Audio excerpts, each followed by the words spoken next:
UPPL आरो BPF 15 आगस्टनि सिगां खौसे जागोन 25 বছৰলৈ আমাৰ BPF লোকৰ মৃত্যুতা নহয় रायजोफोर मोनसे डेन्जार भिडिअ फैदों आरो गोरोबलायनायनि सायाव मोनसेया डायनामिक लिडार दिपेन बर' बिथाङा ओरैबायदि जर खालामदों दायो भिडिअखौ नायनानै लाग्रोनि बिनिफ्राय जों गुबै खौराङाव थांगोन गेजेराव 15 आगस्टनि सिगां जोंनि माहारियारि आफाद मोनजिब्रै माहारियारि गौथुमफोरखौ लानानै जों गिबियाव सावरायगोन बे सावरायनायाव जोङो रिजोल्युसन लागोन आरो जोंहा 30टा जाति जनगोष्ठी बिटिआरआव थानाय 26टा जाति जनगोष्ठीनि 30टा संगठन दङ बिथांमोनजोंबो रायलायगोन आं बेखौनो स्पष्ट बुंदों बर'नि मोननै जे आनसलिक रिजनेल पलिटिकल पार्टी दङ UPPL आरो BPF आरो गोदानै दाजानाय APB बयखौबो जों खावलायगोन हांख्रायगोन बे जोंनि दायित्व बे जोंनि रेसपन्सिबिलिटि जों रेसपन्सिबिलिटिखौ सल्डार खालामनानै जों आपिल खालामगोन बिथांमोननिसिम जों प्रप'जालखौ लानानै थांगोन आरो बिनि सायाव मा लेभेलनि रेसपन्स होयो जिहेतु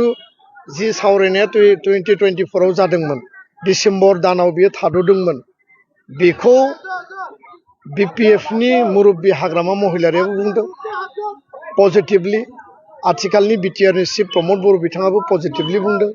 बिथांमोननि हानजानि रबिराम नार्जारी बिथाङाबो बुंदों आरो खाम्फा बरगयारी बिथाङाबो बुंदों दा बिथांमोना जिहेतु बेखौ लुबैफिनदों नागिरदों आरो जि कारनाव बियो स्तब्ध जादोंमोन बेखौ खालामजाफिननो लुबैदों वी आर रेडि जों बिनि थाखाय रेडि दङ आरो जोंनि दायित्वखौ जों मावगोन आल्टिमेट रेसपन्सिबिलिटि थागोन बे हानजानि दोलोनि माने हाइस्ट जायफोर लिडारशिप दङ बिथांमोननि दलनि नीति आदर्शनि सायाव बबेबा बिन्दुआव बुजाबुजि खालामनो हायो ना हाया बा बुजाबुजिनि आधार आरो केमिस्ट्रि फर्मुला एजेन्डाया मा जागोन बिनि सायाव निर्भर खालामगोन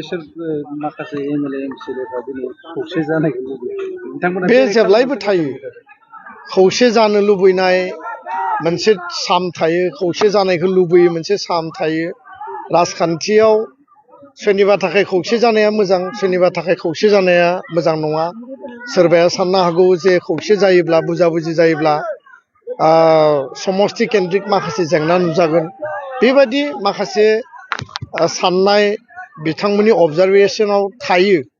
किन्तु जोंनि सार्थआ जाबाय जातीय सार्थ ग्रेटार इन्टारेस्ट आरो माहारि दानायनि थाखाय थां आरो थांनानै थानो बुहुमनि बर'फ्रा खौसे जा बे आदर्शजों जों बयबो 35टा बोसोर आन्दलननि गेजेरजों एबसु BLT ND बे जुदि फैबायबा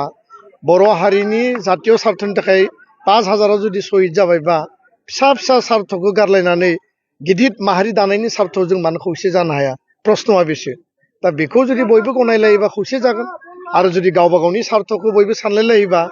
बेयाव खौसेनि स्ल'गाना स्ल'गान हिसाबैनो थागोन गोजोन्थों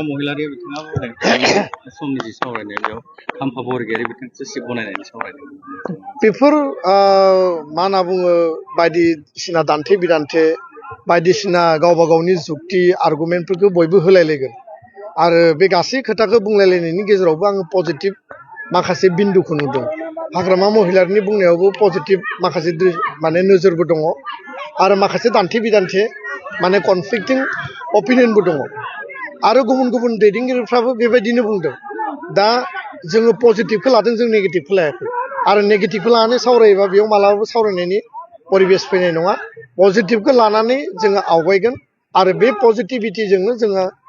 लामाखौ माने हान्थिलांनो थाखाय जोङो दायो सानदों आरो थांखि लादों गोजोन्थों बे समा बुंगोन आङो दिनै बेखौ बुंथ'लिया सिगाङाव जोङो हान्जाफोरनि दोलोनि आफादफोरनि मिटिंखौ लिंनि सम आरो थासारिजों रायजो राजानो जोङो बिनि परिबेस परिस्थितिया मा जादों बेखौ जों मिथिगोन गोजोन्थों नोंथांमोना भिडिअखौ नुनो मोन्दों जे गोरोबलायनि खोथा गोरोबनायनि ओंखारगासिनो दं मोजां बयबो बर' रायजो राजाफ्रा लुबैयो नाथाय इलेक्सन खाथियाव गावजों गाव दाख्लैबो अमर सिंह ब्रह्म बिथां सारा बुंदों एक्स BO अफिसारा जे गावनि फिसाखौ रावबो गाव बुथारखाया थिग बेबायदिनो पार्टिया बुथारगोन नामा जे UPPLआ गावसिनिखौ फोजोबजोबनानै ना BPF फैजोबगोन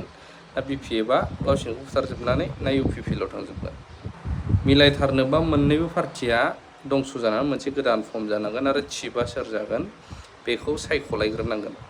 नङाबा रायलायनायजोंल' जे उमुगा शिब जानो लुबैना उमुगानो मिलायासै उमुगानो बिदि दाय होलायबाय थानानै गावसोर बांसिन लाबालाब क्रेडिट मोननायखौल' सोरखौबाल' मदद होनाय बायदि जायोबा बे बिसिबां साक्सेस जाहैनाय नङा होननानै बिथाङाबो बुंदोंमोन। दा बिनि गेजेरावनो बिथाङाबो मा बुंखो बिथां गेदेरमा साराबो नोंथांमोना नुखाबाय आरो देखेबावनि ससे 25 বছৰলৈ